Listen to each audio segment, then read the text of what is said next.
Rádio JB, trazendo alegria pra você. Rádio JB. Eu já preguei nessa igreja em uma festividade, se não me engano, e bem me lembro, no ano passado ou retrasado. E essa região é uma região que eu atendo muito e amo estar envolvidos nas grandes concentrações, nos congressos e nos cultos deste ambiente. Seja Deus louvado pela vida de todos os irmãos que aqui estão. Eu estou um pouquinho sonolento ainda. Eu cheguei 3 horas da manhã em casa, preguei pelo menos em 2 horários ontem, em cidades diferentes. Daqui eu passo em casa, tomo um banho, troco de roupa e pego a estrada de novo. Então, os irmãos têm um pouquinho de paciência comigo se eu me titubear nas palavras. Amém? Quem trouxe a Bíblia Sagrada? Glória a Deus. Os que trouxeram o último livro, o livro do Apocalipse. Apocalipse, capítulo de número 21. Glória a Deus. E propício para este culto, essa leitura. E nós vamos ler também a partir do versículo de número 1.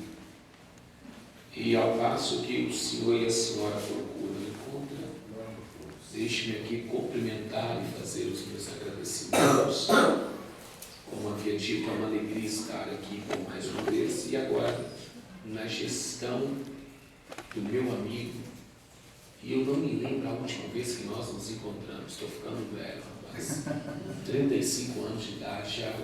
Dizem que você chega nos 30, você subiu uma alta serra, né? Depois dos 30 você começa a descer. Sangue de Jesus tem poderes, tem, né? Quero continuar subindo, não é verdade? Então só vai profetizando aí que nós vamos chegar lá, tá bom? Deus abençoe você, viu? Amém. Uma alegria me reencontrar, é um prazer e obrigado por se lembrar de mim. Obrigado por essa oportunidade de estarmos juntos. A família está por aí? Esposa. Tem filho ainda não? Ainda não. Quem aqui me ajuda a profetizar uns 10 na vida? Alguém pode dizer um amém aí? Pronto, recebeu, está tudo certo. Oh, glória a Deus. Deus te abençoe. Amém. Sua esposa, sua mãe, seja Deus louvado. A mãe recebeu mal. Glória a Deus. É melhor ainda, recebeu 2 vezes. Glória a Deus, glória a Deus. Aleluia. Apocalipse, capítulo de número 21, a partir do versículo de número 1. Quem encontrou, diga amém. Amém. Basta ler, está escrito assim. E eu vi um novo céu e uma nova terra, porque tanto o primeiro céu quanto a primeira terra haviam passado, e já não havia mais o mar. Eu, João, vi a santa cidade, a nova Jerusalém, descendo do céu da parte de Deus, preparada como uma noiva, adornada para o seu marido. Ouvi também uma grande voz do céu, dizendo: Eis que o tabernáculo de Deus está agora com os homens, e ele habitará com eles, e eles serão seu povo.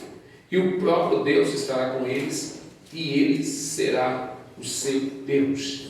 E Deus enxugará todas as lágrimas de seus olhos, e não haverá mais morte, nem tristeza, nem choro. Também não haverá mais dor, porque as primeiras coisas são passadas. E aquele que está sentado sobre o trono disse: Eis que eu faço novas todas as coisas. Oh, glória a Deus por isso. Oh, glória a Deus por isso. E ele me disse: Escreve, porque tais palavras são fiéis e verdadeiras. Também me disse: Está feito.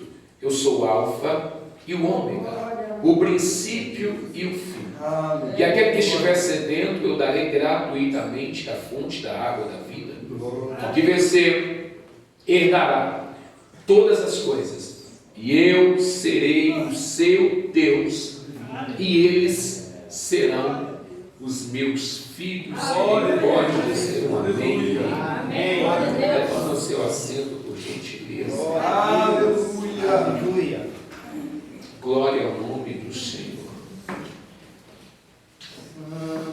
Meus irmãos, nada melhor de um culto como esse com uma palavra como essa.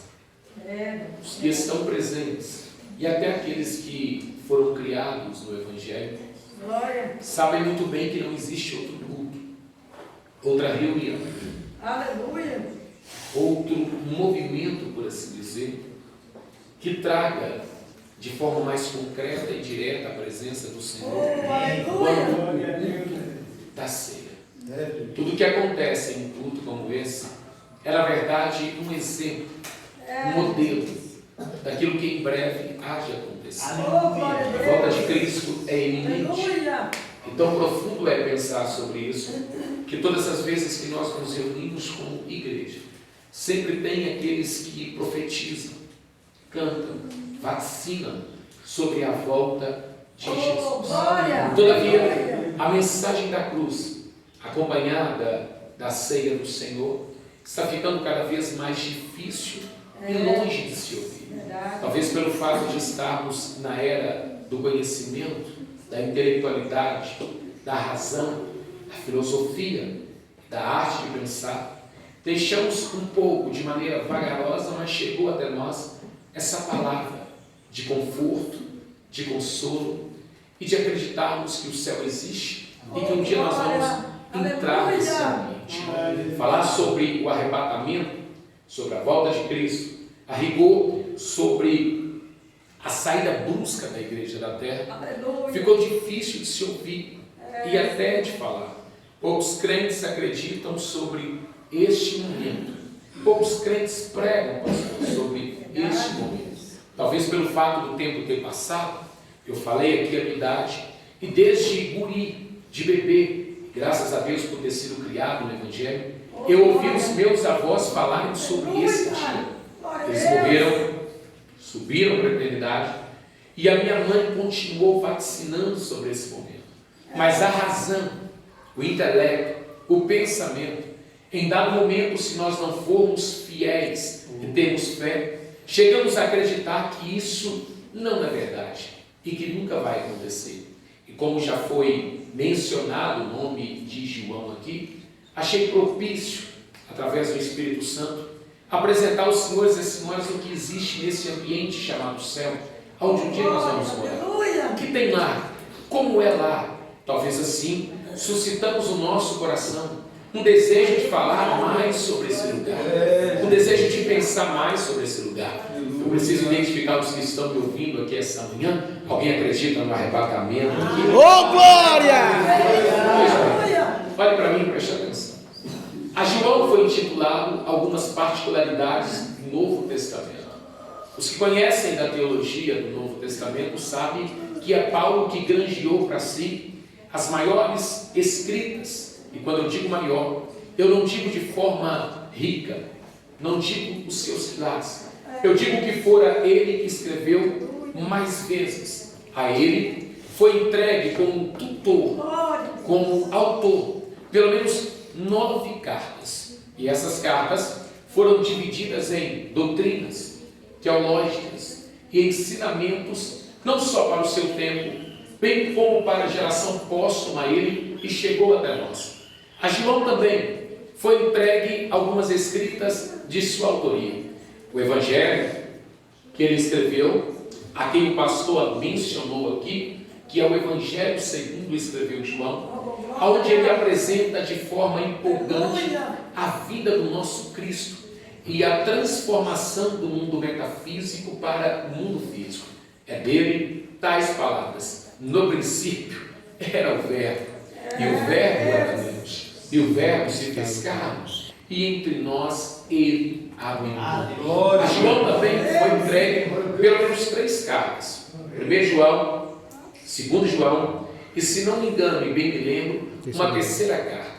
Mas todas estas escritas ainda é pequenas, até porque o Evangelho que ele escreveu apresenta a biografia do seu Cristo, como ele era, como pregava, como ensinava, seus sermões.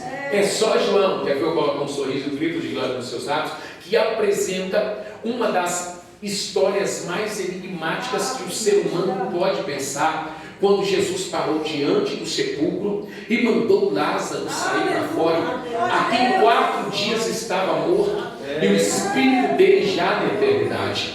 É o Deus Jesus que é mencionado por João andando sobre as águas. É o Deus Jesus que é mencionado por João transfigurando no monte da transfiguração.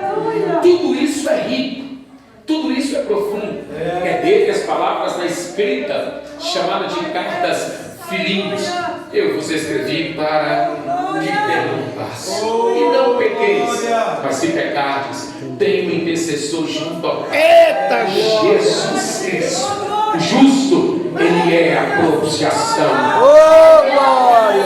pelos nossos pecados. A ele também foi titulado como tutor e autor. Jovens, eu vos escrevi porque sois Fortes. e já venceste O maligno. Mas tudo isso que por hora eu acabei de dizer ainda fica pequeno. E esse pequeno aqui não é capcioso, não é pejorativo. Fica pequeno diante da revelação que o mesmo vai receber. A igreja havia acabado de completar 66 anos e havia vivenciado as maiores atrocidades do mundo antigo. O poderio bélico de Roma estava sobrepondo a sua autoridade. Os gregos, com a sua filosofia, estavam ganhando campo. Os judeus, com a sua cultura, estavam humilhados. E a João, separado do irmão, Tiago, porque foi morto, separado do amigo Pedro, porque foi morto, separado dos irmãos da igreja, porque agora está aprisionado, restou para ele e sobrou para ele uma pequenina igreja numa cidade da Ásia Menor conhecida como Éfeso. Você já deve ter lido na Bíblia Sagrada o nome Efésios. Efésios eram os cristãos que moravam nessa cidade. Pensa numa igreja pequena, pensa numa igreja que estava se desenvolvendo.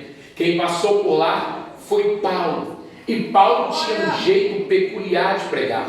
Ele incendiou aquela cidade e abriu um polo de pregação que se transformou numa igreja. E dessa igreja surgiu o maior avivamento na Ásia Menor. Um avivamento tão grande que pararam os moradores de visitarem os templos da deusa Diana, do deus Apolo, e começaram todos eles a visitarem esses pequeninos lugares que Paulo estava pregando. E pensa no pregador cheio do Espírito Santo. Quer ver eu mexer com a sua estrutura? Quer ver eu colocar um sorriso, um grito de glória nos seus lábios? Ele não gritava, não pulava, mas era tão íntimo do Espírito Santo que quando ele não podia chegar no lugar para pregar, ele mandava o seu lenço. E quando tinha um doente, o lenço era colocado no doente e o doente era curado.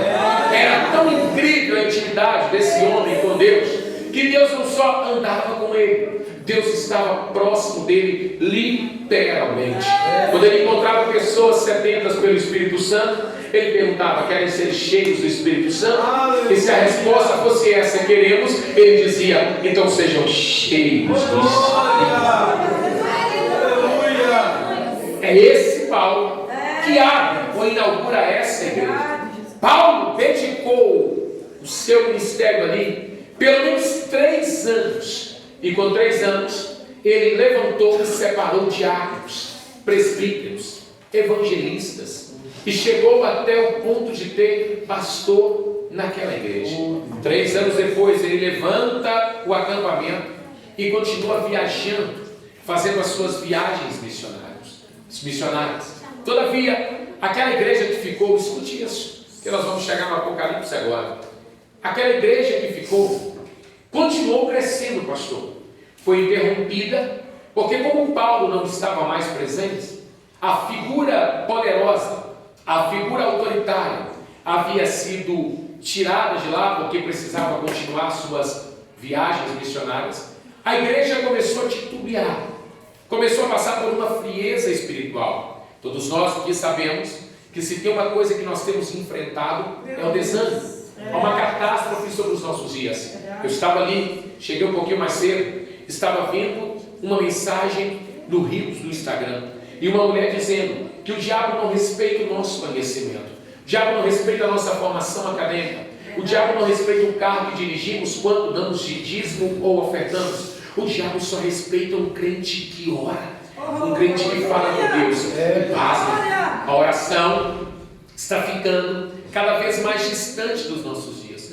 poucos de nós oramos. E quando assim fazemos aquela oração rápida antes de dormir. Se tem uma coisa que a minha mãe sempre disse para mim, é exatamente tais que eu passo para lhe render. Não ore só por orar. Ore andando, ore falando, ore de joelhos, ore em pé, ore deitado, ore de bruços. Só não pare de orar. Então naquele tempo, naquela igreja, a oração parou de acontecer. Muita oração, muito poder. Pouca oração, pouco poder. O resultado é que a frieza chegou e todos pararam de buscar a Deus. Como Paulo já não está presente, porque agora também morreu, houve 3 grandes perseguições à igreja naquele tempo. A primeira perseguição foi a perseguição de Nero. E na perseguição de Nero, ele matou Pedro e Paulo. A segunda perseguição foi a perseguição de Trajano. Trajano conseguiu acabar com parte da igreja, matando alguns irmãos. A terceira perseguição é a perseguição de Domiciano, o imperador romano, que conheceu João dentro da cidade de Éfeso. Lembra do que eu disse da pequenina igreja? A pequenina igreja não é no sentido pejorativo. Eu não estou criticando o tamanho dela. Estou dizendo que aquela igreja se desenvolveu, e uma vez que a mesma desenvolveu, João havia acabado de chegar. Mas o desenvolvimento ali, pastor, não é espiritual. O desenvolvimento ali é catastrófico. Estavam todos num pensamento diferente do povo. Os senhores e as senhoras sabem que o Espírito Santo precisa de ordem e decência para atuar. É Paulo que escreveu: o culto tem que ser um culto racional. Como não tinha ninguém ali de maneira racional cultuando, a igreja começou a esfriar. E João chega naquela igreja pequena, desanimada. Eu vou dizer algo aqui para mexer com a sua estrutura. Uma coisa é eu ter ouvido falar de Jesus e pregar acerca dele. Uma coisa é você ter ouvido falar de Jesus e pregar acerca dele. Outra coisa é alguém ter andado com Jesus e pregar acerca dele. João é testemunha ocular. João é um dos mais chegados. Quando ele chega na igreja de Éfeso, ele imbui um conhecimento que ele recebeu do próprio Cristo. Foi mentoreado por Jesus, ademoestado por ele. E João coloca toda a doutrina e impetra os ouvidos daqueles que estão ali o poder do Altíssimo. E ele começa a dizer que Jesus não é só autor e consumador da fé. Jesus também é o pai de uma promessa. Meu corpo está arrepiado aqui essa manhã, porque a promessa é essa: eu vou para o Pai, mas eu não vou deixá-los órfãos. Eu vou enviar outro Consolador. E quando eu lá chegar, eu vou preparar casas para onde eu estiver, estejai vós também. Pronto. A igreja começou a ficar impactada. A igreja começou a ficar emocionada. E você sabe, se juntar a emoção do crente com um impacto espiritual, nasce fogo do céu. A brasa cai, o demônio some, a frieza desaparece, as lágrimas voltam, glória a Deus vem, o renovo, glória. Levanta a sua mão direita para cima. Se quiser, levanta a sua mão esquerda também. Deixa eu liberar uma palavra sobre você. Se você acreditar no que sai da boca desse profeta, você vai sair daqui cheio do poder do Altíssimo. Se você acreditar na boca que sai desse profeta, você vai sair daqui cheio do poder. Levanta, não baixe as suas mãos. Não, feche os seus olhos por alguns segundos. Toda a igreja com os olhos fechados. Eu profetizo do alto da tua cabeça, a planta dos seus pés, que você terá de novo a alegria de ter Deus. Você terá de novo a alegria de ser renovado. É só você acreditar que Ele vem, Ele chega, aparece. Alguém pode não ver?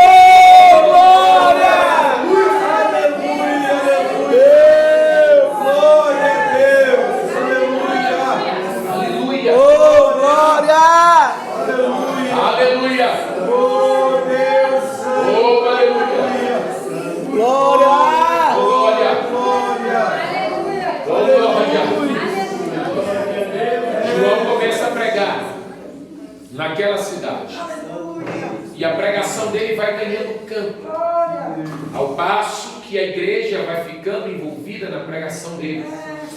Ele começa a chamar a atenção demais. Escute-me, por gentileza.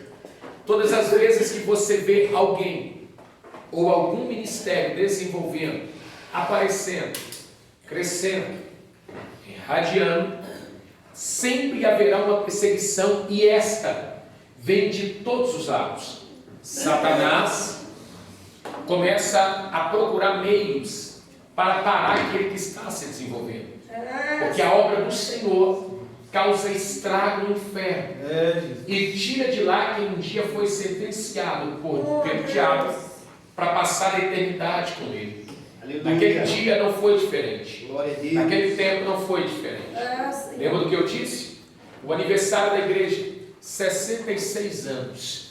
João agora está dentro da cidade de Éfeso. Um avivamento está acontecendo. Domiciano, que era o imperador romano, resolveu visitar a cidade de Éfeso para conhecer um pouco mais da população que habitava ali. Quando os pés dele param dentro da cidade, os que não eram adeptos do cristianismo começou a inflamar o ouvido de Domiciano e assentar no coração dele um momento de perseguição aos cristãos que ele estava. A história que foi contada em Domiciano foi essa: passou Paulo aqui e abriu a igreja. A igreja caiu e chegou morto. E esse outro andou com o tal de Jesus. E o nome dele é João. Nós precisamos pará-lo, precisamos fazê-lo retroceder, precisamos fazê-lo parar e estagnar no seu chamado, no seu ministério.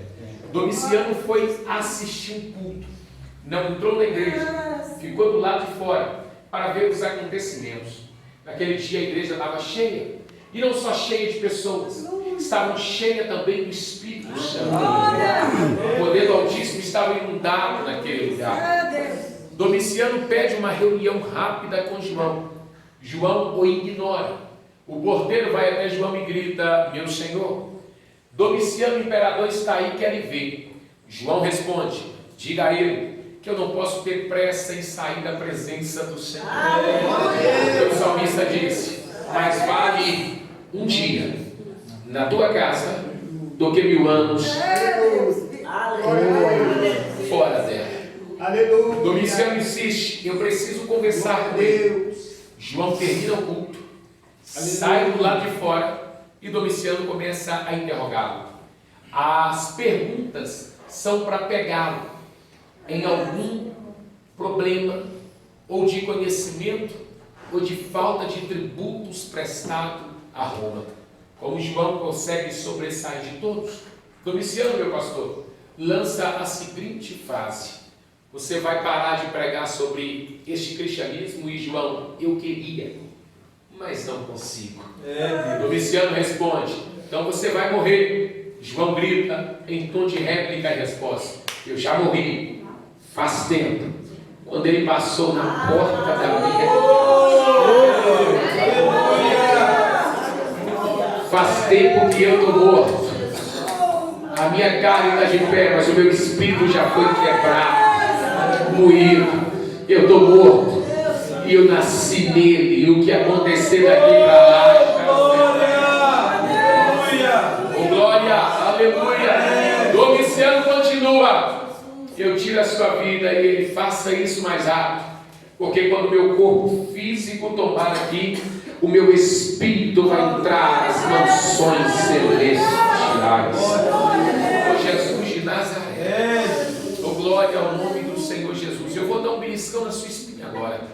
Eu vou colocar o meu dedo no seu rosto. Não me entenda como deselegante ou deseducado. A nossa geração, eu posso falar com propriedade, porque eu viajo esse Brasil inteiro pregando. Nossa geração passa por uma crise existencial, espiritual e de identidade. Nós pegamos o nosso Jesus e colocamos ele dentro de uma caixinha e gritamos: só vamos adorar se a cura aparecer, só vamos adorar se a igreja crescer, só vamos adorar se o carro for trocado, só vamos adorar se a porta do emprego se abrir, só vamos adorar se isso, aquilo vier ou acontecer. Deixe-me lhe dizer: você não pode adorá-lo por aquilo que ele pode fazer por você. Você e eu temos que adorar por aquilo que ele é. Eita, Para todos nós. Aleluia. Só podemos adorá-lo por aquilo que ele é para todos nós. Então, quando você não adora ele por aquilo que ele faz, você está dizendo: não importa o que o Senhor faça. Se eu morrer, eu estou no lucro. Se eu viver, não vivo mais eu. É Cristo quem vive. Oh, Deus, aleluia. João tinha uma ciência tão grande acerca disso, que João disse a Domiciano: meu amigo, eu respeito a tua autoridade, eu respeito o teu poderio, mas eu não posso parar de pregar. Olhe para mim, pastor, esse imperador chamado Nero perseguia os cristãos fazendo fogueira e queimando os vivos na praça da cidade. Trajano perseguia os cristãos, deixando eles cortados, para que ao passar o tempo o sol pudesse castigar os seus ferimentos. Domiciano não. Vou provar para você que a igreja não é perseguida aqui no Brasil. Domiciano colocava um tacho de azeite, colocava fogo debaixo dele e permitia que ele pegasse fogo, a ponto de esquentar o tacho e o azeite borbulhar. Se o crente não parasse de falar desse Jesus, ele era jogado dentro do tacho de azeite fervendo e ele morria totalmente dilacerado por aquela matéria que estava quente. E a morte não era rápida, a morte era lenta. Só que nesse dia ele encontrou com alguém que já estava fervendo, pegando fogo. Aí ele colocou um tacho de azeite e gritou: eu te jogo aí dentro. João: não precisa jogar, eu me dou para entrar dentro deste tacho. O Domiciano disse: mas você vai morrer. Ele: eu já estou morto. Você vai queimar. Ele: eu já estou pegando fogo. Oh, meu Deus. Aleluia. Aleluia! Oh, glória! João entra dentro do tacho de azeite e o que era para trazer a morte dá para ele a vida, a ponto de todos os efésios, todos os moradores da cidade vê-lo e ver os acontecimentos. Como Domiciano ficou humilhado porque nada aconteceu com João, ele tirou João de lá sem um cheiro de queimado. Quer ver eu fazer você gritar glória a Deus? E o moço era novinho, ele tinha 90 anos de idade. Cabelo branco. Imagina um velhinho cheio do Espírito Santo. Se Deus me permitir chegar nessa idade, eu quero chegar nessa idade como ele, cheio. Mas cheio. Ele era tão cheio que quando eu estiver de lá, o Domiciano disse: eu vou ter que te exilar, eu vou ter que te prender. João deu um sorriso e gritou: eu estou preso fácil. Eita glória. Aonde você está preso? Eu estou preso no amor dele. Eu estou preso no abraço dele. Eu estou preso na chamada que ele me deu. Eu estou preso no ministério que ele me impostou. Vai me jogar onde? Na ilha de Patmos. Não tem problema. Eu vou de bom grado. A ilha de Patmos, para quem gosta de conhecimento, era um lugar estratégico para receber possíveis revolucionários naquele tempo. Como o Império Romano não gostava de discussão e de guerra contra aqueles que prestavam tributos a eles, aqueles que eram revolucionários ou que faziam motim para fazer com que o poderio de Roma caísse, eram exilados para dentro desse ambiente, dessa ilha. E ali tinham que trabalhar na extração de pedra, porque através das pedras os romanos pavimentavam ruas e cidades. Quando João entra ali, ele tem 90 anos. Quantos anos? 90. Quantos anos? 90. E ele fica pelo menos 4 anos ali dentro, pastor, trabalhando. O que me intriga é que eu, com a idade que tenho, se arrancar de mim o ministério que Deus me deu, é como se fosse esse copo d'água aqui. Você entorna ele e acabou. Se tirar de mim a alegria que eu tenho em pregar, eu não quero mais viver. Eu já disse para Deus: Senhor, se o Senhor achar que eu não sirvo mais para a tua obra, se o Senhor achar que eu não sirvo mais para exercer o meu chamado, Se o senhor achar que eu não sirvo mais para pregar a tua palavra, é melhor morrer, porque eu não vou conseguir ser feliz mais fazendo outra coisa. O mundo já não é interessante para nós mais. Quer saber de uma coisa? Nem para desviar nós prestamos mais. Eu não me encontro no mundo. Você não se encaixa nos parâmetros do mundo.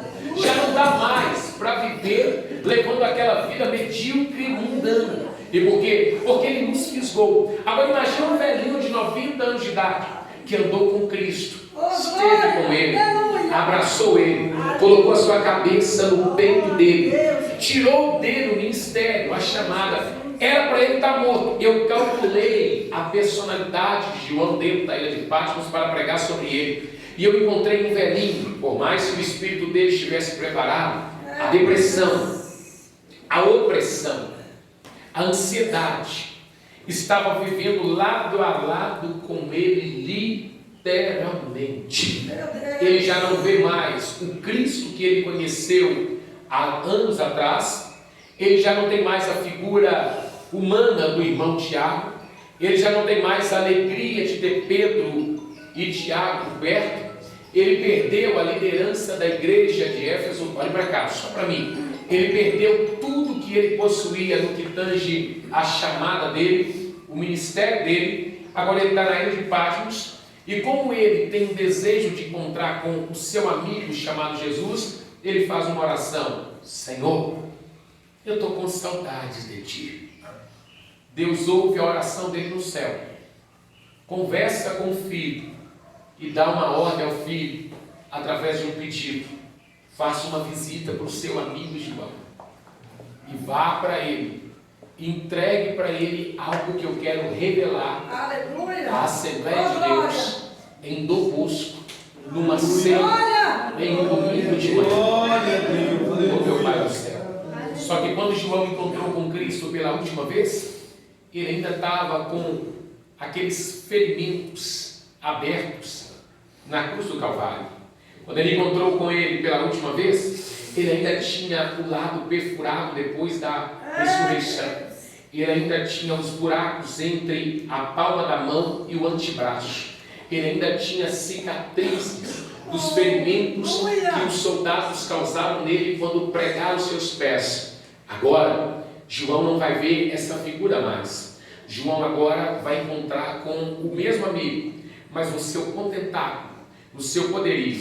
Aí João começa a escrever assim: eu, João, companheiro vosso nas tribulações, nas perseguições, eu estava na ilha de Patmos por causa da palavra. Oh, glória! E eu me achei em espírito. Está no espírito é passageiro, está em espírito é predominante. João, eu me achei em espírito. E quando eu me achei em espírito, isso aqui é para você dar glória a Deus. Eu vi alguém vindo em minha direção. E eu descobri que o cabelo dele era branco como a lã branca. Os olhos dele como chama de fogo. Aleluia! Os pés como latão reluzente. Havia uma coroa na cabeça dele. Ele trazia na sua mão direita 7 estrelas. E ele andava entre os candelabros. A glória era tão grande que quando eu vi, eu caí de joelhos. E quando eu caí, ele me pegou, me colocou de pé e disse: meu amigo João, não tenha medo. Eu sou seu velho amigo. Estive morto, mas ao terceiro dia eu ressuscitei. Eu sou o Alfa, eu sou o Ômega, eu sou o princípio, eu sou o fim. Eu tenho na mão a chave da morte. Eu até não gosto disso, mas pegue na mão de alguém que está ao seu lado aí. Pegue na mão dele. Já tem gente chorando aqui, pastor. Pegue na mão dele, pegue na mão dela aí. Dá uma passadinha na mão dele, na mão dela. Diga para ele: não tenha medo de morrer. Diga para ele: não tenha medo da arma do assaltante. Não tenha medo do bisturi do médico. A morte para você é só uma passagem no encontro com Deus. A arma O assaltante não pode adiantar sua partida. O bisturi do médico na sala de cirurgia não pode atrasá-la. Eu e você só vai quando ele achar que deve ir. E ponto final. Eita glória! Ele te cura se ele quiser. Ele te cura se ele achar que deve. Ele tira caroço, manda câncer embora. Ele dá saúde para quem não tem. Ele levanta quem está caído. Ele tira lá da mão direita, da mão esquerda. Ele faz o ventre florescer. Ele faz a estéreo dar luz. Ele tem poder. Glória! Eita! Adora ele, adora ele, adora ele. Aleluia! Glória a Deus!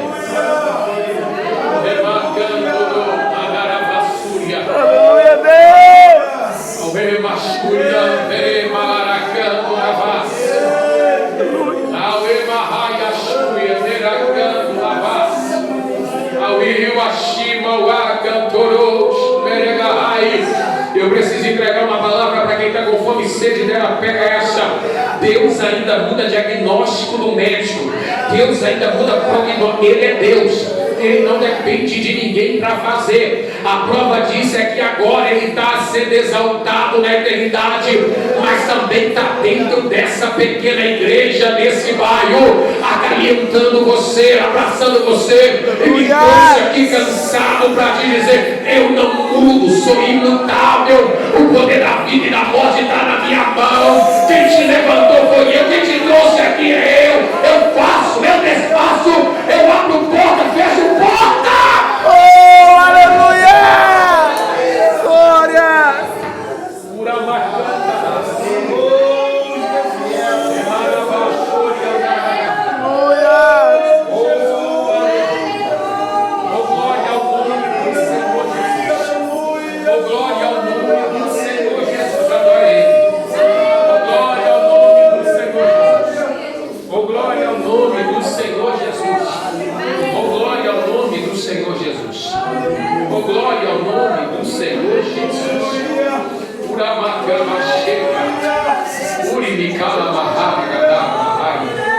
Oh glória, ouça com gentileza. Eu preciso provar para você que ele está em todo lugar. Meu amigo pastor, lá no nosso bairro, ou no meu bairro vizinho, eu tenho um amigo. O apelido dele, ou a quem nós tratamos como maneira carinhosa, é Jimmy. O Jimmy, há muito tempo, abriu uma academia.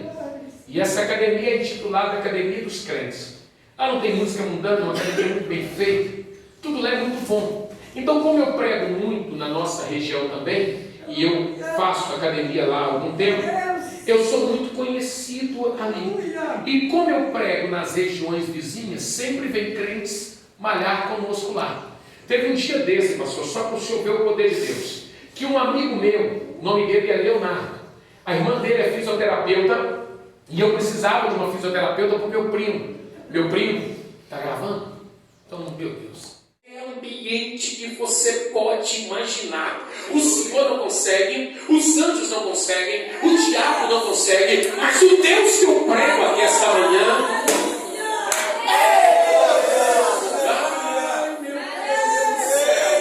Esse Deus entra dentro da ilha de Patmos e grita: ô João, tudo que você vê, tudo que você ouvir, escreve, porque um dia eu vou abraçar uma igreja com as suas palavras. Aí João olha para cima e grita: eu vi uma porta aberta no céu e eu fui convidado a subir para lá.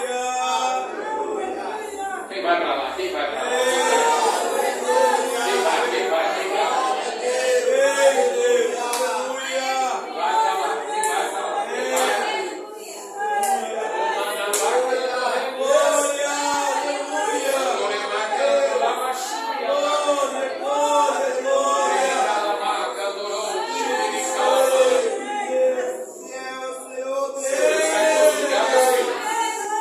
Deus está em todo lugar, minha filha. Seu Deus está em todo lugar, meu santo. Seu Deus está em todo lugar, minha santa. Paulanda, eu preciso de uma resposta hoje. Ele te trouxe aqui, me trouxe aqui para te responder: eu não não perdi o controle de nada. Eu estou aqui em cima, embaixo, no teu trabalho, na faculdade, na medicina. Eu não mudo.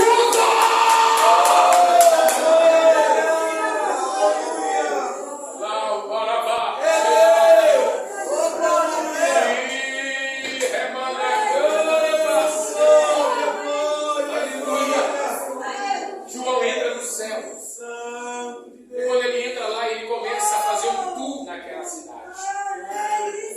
Os pés dele começam a palmilhar ou pisotear as ruas que tem lá. Quem já estudou um pouquinho sabe que a palavra ouro traz a existência aquilo que é mineral, material. Ouro não pode existir no céu, amigos, a não ser para duas formas. A primeira delas, Deus humilhando o homem, dizendo que o ouro é tão insignificante lá que serve para ser pisoteado.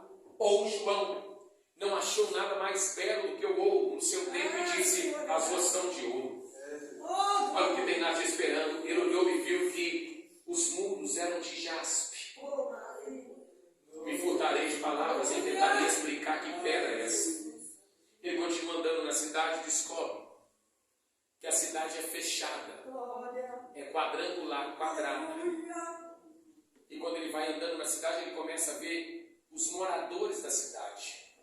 Língua, povos, nações, negros, brancos, ricos e pobres.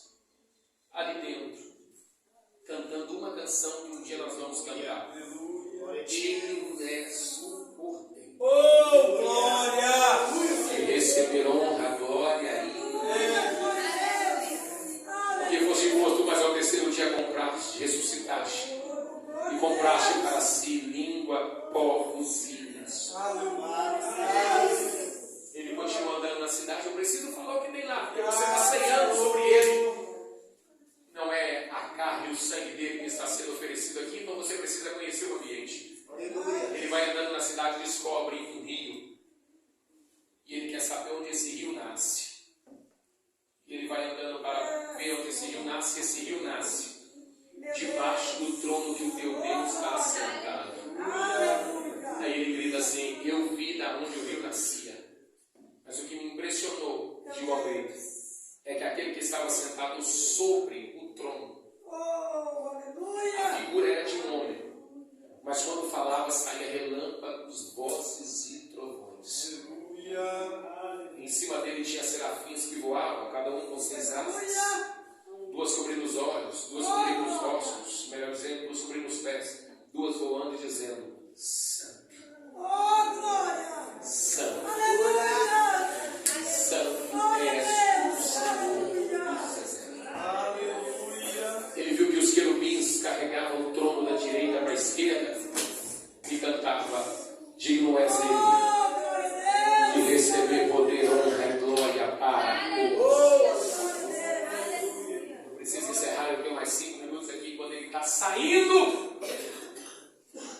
uma voz grita atrás dele: o tabernáculo de Deus está agora com os homens. E João responde: eu vi a santa cidade,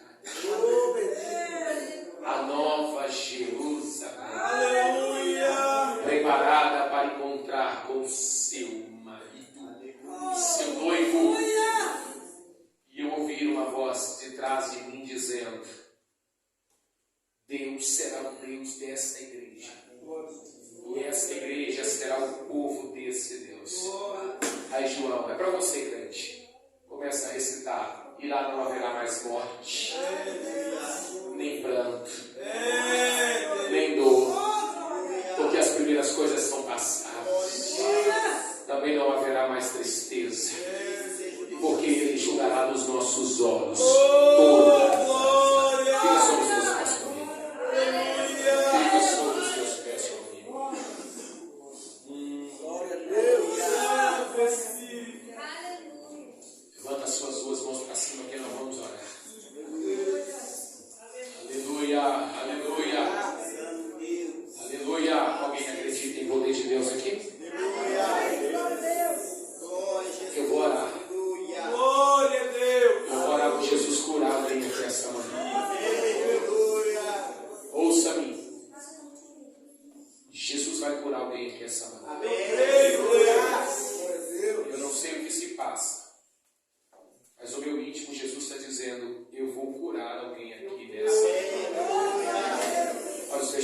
Deus Santo.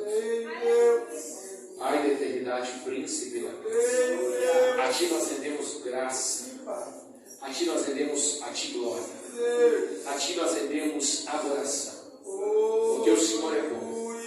Deus, eu profetizo que o Senhor, além de não ter mudado, o Senhor ainda faz a estéreo da luz. O Senhor ainda abre a madre de alguém que está fechado. O Senhor ainda tira caroço do intestino. O Senhor ainda arranca problema do estômago. O Senhor entra onde o médico não entra, para que todos saibam que tu ainda é Deus e que o Senhor não mudou. Rádio JB, trazendo alegria pra você.